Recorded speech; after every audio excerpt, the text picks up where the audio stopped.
I'm going to make a big old pot of okra stew. I'm starting off with dry sautéing my bell peppers, my red bell peppers, and my onions, and I'll keep doing this until the onions turn translucent.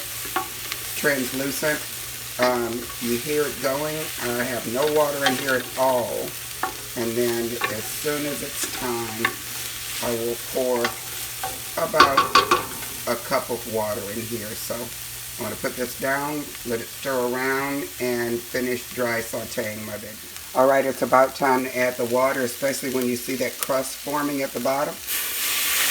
And I'll put my water in there. And now I'm going to continue to water saute just for a little bit. I'll put the amounts that I put in everything at the bottom in the comment section. There we go. And I just put my garlic in too. I don't put my garlic when I water saute at the beginning because I do not want the garlic to burn. So now I have my onions, my bell pepper, and my garlic in there. Water sauteing. I put in 1 cup, but I'm making a really, really big pot for my batch cooking. So I might end up putting another cup here. Let that water saute for a little while.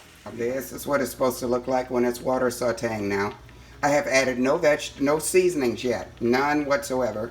I don't have any better than bouillon, so I'll actually be making this without any stock. Let the vegetables do their thing. Alright, let that water saute for about another maybe 10 minutes, and then we will get started. Alright, I just added my seasonings. I put some Tony Chachere's Lite for the salty taste and a little bit of a kick. There's thyme, rosemary, little bit of nutmeg, slight little bit, and a whole bunch of garlic powder. I'm going to stir that around, and I will add in the vegetables in the order that it takes them the longest to cook. Okay, I just added in the cabbage. That's a medium-sized cabbage, so it's pretty big. I'm going to let that cook a little bit, and then I'll add in my frozen vegetables. This is how it looks after I've stirred it up. I'm going to put the top on it and then stir occasionally. Probably let that cook for about 6 minutes before I add in the rest of the vegetables. I then added my small chunks of potatoes. They're not as large as I usually put them when I cook with potatoes, and I only use 2 large potatoes for this entire dish because this is a really, really big pot. The reason I don't use a whole lot of potatoes in it is that potatoes don't freeze very well, in my opinion. And so when they're really small, smaller like this, and there's only a few throughout the whole stew, you don't get the effect of what happens when potatoes freeze. But I do like the taste of potatoes. Alright, I just added in 3 bags of frozen okra. These are 28-ounce bags. They went down in size. They used to be 32-ounce bags. But this is what's going to take the longest. So I will stir these things around, put the top on it, and then check on it periodically. Before I put the rest of the vegetables in, these will cook for about a half hour. Alright, this is what it looks like when I have stirred it around, and it is ready for me to put the top on it, put it on low, and forget about it for about a half hour. This is what it looks like now. It's been cooking for about a half hour.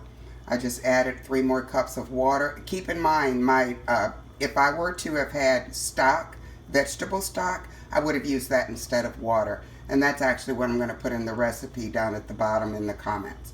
So now I'm going to add in the rest of my vegetables. Alright, I just added in a 12-ounce bag of frozen peas and 2 16-ounce bags of California blend frozen vegetables. And this is what the container looks like for the frozen vegetables. I love these in my soup and in my stews. And I'm going to let that, put the top back on it and let it cook for probably about another hour, maybe even an hour and 15 minutes. And I just added in another couple of cups of water. And now it's just going to simmer until it's done. Here is how it looks all stirred together. And I will be back in about an hour. Now I will stir this occasionally, probably every 15 minutes or so, to make sure that it does not stick at the bottom. And I have added in a tablespoon of smoked paprika. I did that just before I stirred it to give it a nice little flavor. All right, it's been cooking for about 45 minutes. Look at it. It is almost finished. I'm going to turn the fire down and let that simmer for about another half hour, and then it will be completely done. With okra stew, what happens is the okra forms a little bit of a gravy. That's why you don't put too much water in it. And then you can eat it over rice, or you can eat it just like it is. But let that cook for a little bit longer, and then I'll put it in a bowl. All right, in addition to taking a great big Instant Pot full to the potluck today, I have all of these that I'm going to put in my freezer. Okra stew. Yum.